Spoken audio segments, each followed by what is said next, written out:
the union could say, go to hell.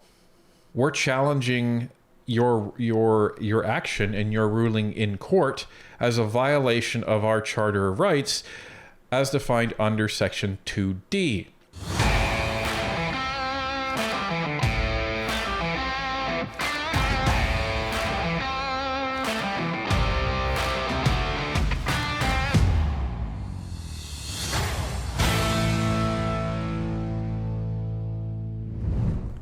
Although Liberal Minister of Labour Steve McKinnon pronounced that he had no intention of intervening in the Canada Post strike, he did exactly that today. We were just as surprised as many of you because our understanding was that the government needed back-to-work legislation in order to force the union workers back to work. And in a way, it's true. However, the Liberals are using a loophole to get around it, which we will explain after Minister McKinnon explains exactly what he's doing. Let's take a look. Merci beaucoup et bonjour tout le monde. Thank you and hello everyone. Happy Friday. While Canada Post and the CUPW have been negotiating for over a year, progress has been limited and significant differences remain between the parties. And this morning, it's been nearly a month since the labour dispute between Canada Post and CUPW started. A month during which Canadians from coast to coast to coast, our small businesses, as well as those living in remote regions, and in Indigenous communities, have suffered greatly. Conciliation and mediation supported by the Federal Mediation and Conciliation Service, work stoppages, and the subsequent appointment of a special mediator to assist with the negotiation of their new collective agreements, Canada Post and the Canadian Union of Postal Workers remain unable to reach an agreement. Canadians are rightly fed up. Les Canadiens en ont. Canadians are rightfully fed up.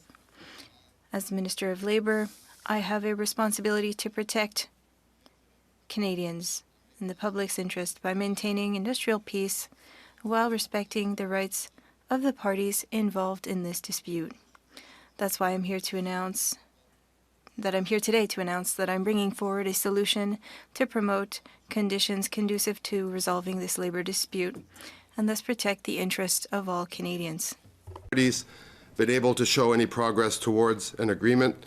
The federal mediator has now informed me that the negotiations between both parties are now, in fact, going in the wrong direction. So I'm here today to announce that I am applying a solution to promote conditions favorable to the settlement of this labor dispute and protect the interests of all Canadians. Today I've used my powers under the Canada Labour Code. It is my view and the view of the FMCS that the parties are at an impasse. I have asked the Canada Industrial Relations Board, if they also determine that there is an impasse, to order Canada Post and all employees represented by CUPW to resume and continue their operations and duties and to extend the terms of the existing collective agreements until May 22nd, 2025. During this time, an Industrial Inquiry Commission will be established. Mr. William Kaplan will fill the role of Commissioner. He is an experienced negotiator and has a clear understanding of Canada Post and its union. The Commissioner will be tasked with examining the structural issues preventing the resolution of the current labour dispute. The IIC will be required to submit a report to me and the parties outlining their findings and recommendations by May 15th, 2025. The review could provide the basis of a path forward on how to amend the collective agreements and clarify the structures, rights, and responsibilities of the parties in collective bargaining. The inquiry will have a broad scope as it will examine the entire structure of Canada Post from both a customer and business model standpoint, considering the challenging business environment now facing Canada Post. So the media has been reporting this wrong. The mainstream media has been saying that the minister has ordered Canada Post back to work. But there was one key phrase that Steve McKinnon said. He said that he's going to bring this to the CIRB, and If they come to the conclusion that the parties are at an impasse, then the workers will go back to work. This hasn't happened yet, and the media is reporting it as if it has. Right. Now, the media may be reporting this way because they think that's going to be inevitable in terms of the CIRB's conclusion. But there's a couple of things here. So, number one, the CIRB is supposed to be an independent body, meaning it doesn't report to the government. So that's number one. Number two, the other thing that he said is if the CIRB, he's going to ask the CIRB to evaluate the situation and see if it comes to the same conclusion that he does. As Tanya said, is this at an impasse? And if it is, or if they find it that it is, then they're asking them to extend the collective agreement of Canada Post. What does that mean? So what that means is that right now, Canada Post is not under a collective agreement because the agreement expired. So they're actually not under any contract whatsoever. So what he's asking is that the CIRB takes the previous collective agreement and essentially amends the expiry date until spring of next year. What that would allow the CIRB to then do is then, if they so choose, order the employees back to work, because then they would be operating under an active agreement. Okay, fine. Now, he says he's used his powers. Well, what powers are those? Well, they're the exact same powers that he used under the CN rail lockout, and they're the exact same powers that he's used under the port work stoppage. Now, you and I were previously under the belief that because those were lockouts and because this Canada Post issue is a strike, that the strike needs legislation in order to order the workers back to work. So what's going on here? Well, let's take a look at section 107, which is what he's talking about. So this is section 107 of the Canada Labour Code. The Canada Labour Code is a really long document that essentially sets out all of the different possible issues that you could arise, and companies use this on a literally day-to-day basis in order to guide them in how to operate with employees, union or not union alike. So what this says is that the minister, where the minister deems it expedient, may do such things as to the minister seem likely to maintain or secure industrial peace and to promote conditions favorable to the settlement of industrial disputes or differences. And to those ends, the minister may refer any question to the board or direct the board to do such things as the minister deems necessary. Which board is that referring to? That is referring to the Canada Industrial Relations Board, or the CIRB. Here's the thing. Our understanding, as Tony said, was that the minister could not order the Canada Post union back to work from their strike. Not without legislation anyways. And that's correct. And because the House is currently seized with those conservative privilege motions, well, they can't put forward any legislation. Well, they'd have to put forth an emergency bill. But here's the thing. They need the support of at least one other opposition party. The Conservatives in the Bloc aren't going to do it. And considering that it's against workers' rights, the NDP wouldn't be likely to do it either. Right. And if they introduced it as a confidence vote, because they know that the NDP want to prop them up, they are worried that the NDP would still vote against it and then the government would fall. So they are constantly essentially using a loophole where they can ask the CIRB to perform their independent action, which would then lead to a work stoppage resolution. So in this case, what the CIRB has the power to do is to be asked to evaluate a negotiation to see if it's at an impasse. And if it is at an impasse, the CIRB has the power to extend a collective agreement. And they also have the power to stop a strike following that agreement or extension of the agreement to force the union workers back to work. So it's technically not the government that's doing it. even though it's technically the government that's doing it. And here's where it gets problematic, because the union, and I have a feeling they might do this, the union, in response to the CIRB saying, we're ordering you back to work, the union could say, go to hell. We're challenging your action and your ruling in court as a violation of our Charter of Rights as defined under Section 2D. What is that? Let's take a look. Ladies and gentlemen, the Charter of Rights and Freedoms, and what we're specifically looking at is under Fundamental Freedoms, Section 2D. But before we get to 2D, check out 2B, because that's what we are struggling and fighting against on a day-to-day basis, which is the freedom of thought, belief, opinion, and expression, including freedom of the press and other media of communication, also commonly referred to as freedom of speech. Section 2D is freedom of association. What is that?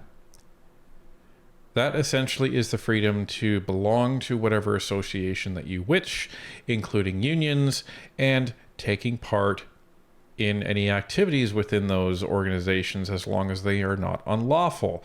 Striking being one of them. So it is a right to strike. Yeah, it is lawful for unions to strike. Right. So the problem that the CIRB may have is that this will be the third consecutive labor stoppage within, 4 months, 5 months? Yeah, since probably September. That the government has essentially gone to the CRB, wink, wink, nudge, nudge, get these people back to work so we can end this political headache.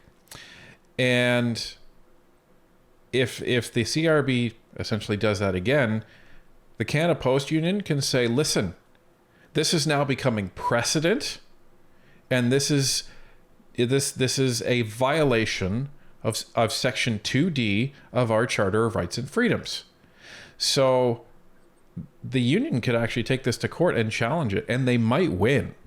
They might win because the Liberals keep doing this because they, A, can't bring this legislation to the House unless they declare it as emergency motion, in which case they need the Speaker's support. And B, it's not like they're in the first year of their government.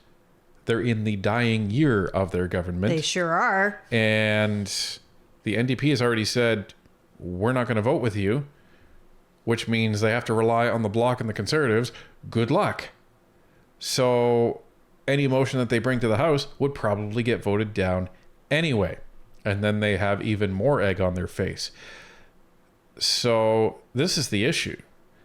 Whether you agree with unions or not, what you have to agree with is that the Liberals are setting a dangerous precedent of doesn't matter if it's a lockout, doesn't matter if it's a strike, they're just going to run to the CIRB and ask them to intervene in order to actually send everybody back to work. Well, and the problem here is that the Liberals have created such horrible conditions within our economy. Our dollar does not go as far as it used to before they got here. And workers are finding that their paychecks don't buy what they used to buy. So, of course, they're fighting for higher wages because, well, we're all out of money at this point. Now, what has Steve McKinnon essentially done here?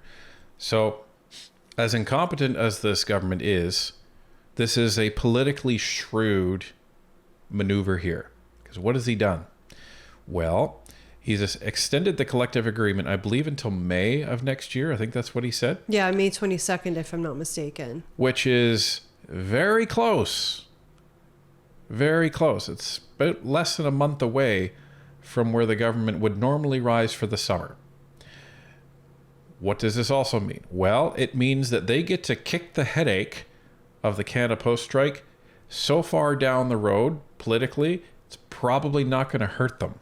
Yeah, it's not going to be their problem anymore. I mean, we could even go to election before this May 22nd cutoff. Right. And then they come back and then... It's the Conservatives' problem. Right. They've also asked this other individual, this commissioner that they've appointed. I'm surprised they didn't call him a special rapporteur, I'm just going to say. But So this guy's job is to evaluate the structure of the company and evaluate the proposals and basically say, okay, so even though our other mediator that we sent in couldn't do anything, I'm going to come in and say, this is what the actual structure and the finances are of Canada Post. This is technically what they could afford. So Canada Post, Union, you can trust me. I'm from the government. This is the facts that you should be starting with. Now use that to form a basis of negotiation. That's seriously what Steve McKinnon wants to happen. So meanwhile, he's going to be paying this guy over the months to actually do the work that they already have the knowledge of. But, we're just going to ask somebody different to do it just to appease everybody. And he's going to come up with this proposal and this report that he submits back to Steve McKinnon. And then they hope that the union and Canada Post comes together and holds hands and they can resolve this dispute. Now, why aren't they going to binding arbitration? That's what I want to know. Because you would think that that is within McKinnon's power and it would resolve the dispute. I mean, there's really no way out of that. It's binding. So allegedly in this case, because there's no public safety issue, they would need essentially a bill in order to do that, allegedly. But there may be, that's the problem. Let's go back to Section 107. The problem with this is so vague, is that it says the minister may refer any questions to the board or direct the board to do such things as the minister deems necessary. So it's very, very vague and broad. So it doesn't look like specifically in this case that he can force binding arbitration on them because they're a crown corporation without going through the House. So this seems like the most expedient way. Now, here's the other interesting thing, folks. Let's say the government is still the government, Liberal government by then. And let's say Canada Post goes on strike again. You know what Steve McKinnon can do? He could do the exact same thing. He could then say, hey, CRB, are they at an impasse? Yeah, I guess they're at an impasse. Okay, force them back to work again. So this is the precedent that Steve McKinnon is setting based on what has been the pattern of the Liberal government over the past 5 or 6 months. So what's probably going to happen is the CIRB is going to look at this. They're going to come up with a decision as to whether this is at an impasse or not. If they really wanted to screw over Steve McKinnon, they could say, no, I don't think it's at an impasse. I don't think they'll do that, though. I think that they will agree with McKinnon that this is at an impasse because the two parties haven't been bargaining for a number of days, weeks even. Yeah, it's tough to know exactly what's going on between them. But if the union wanted to be kind of coy here, they could say, well, let's sit down again. Let's sit down again and talk. And then it wouldn't be at an impasse, right? And then they wouldn't necessarily be forced back to work because of the strikes. So it all depends. It really depends. Anyhow, it's an interesting situation, but the CIRB, if they determine it's at an impasse, they will then extend the collective agreement and then issue an order to force the Canada Post employees back to work. So if the union challenges that, it's possible they could stay on strike. And then that could potentially become an illegal strike. And at which point, then the only way that they could be forced back to work is from parliamentary legislation. So it's going to be interesting to see what happens. If I were the union, I'd be sending a challenge to court, thank you very much, because this is the third time that McKinnon has used Section 107, which gives him broad power to end work stoppages.